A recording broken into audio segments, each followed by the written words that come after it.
Mopresidente Cyril Ramaphosa a re ga amege mo kgwebisanong e se mo molaong ya madi. Se ke go latela dipotso go tswa go bathei ba molao tebang le magatwe a gore go utswilwe didolara tsa Amerika di le dimilione di le 4 kwa polaseng ya gagwe ya Phala ka Kete Pedi Mabedi. Mopresidente Ramaphosa o tlhotse araba dipotso kwa palamenteng. O begile gape gore ntlha ya kgago ya motlakase ke tlhoba-boroka mme go tla nna le kitsiso malebana le bothata jwa motlakase mo nageng fa gautshwane. Load shedding continues to happen to the detriment of our economy, the detriment of our people. Nobody in the country is happy with load shedding, including myself.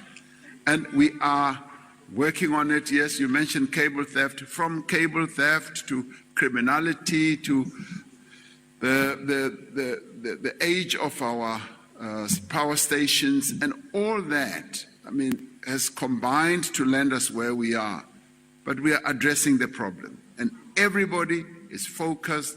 From the 2 ministers are focused on it, including all the executives. They've been put under tremendous pressure to address this. Yes, we are going to be making some announcements, and we hope and trust and believe that that will then take us forward.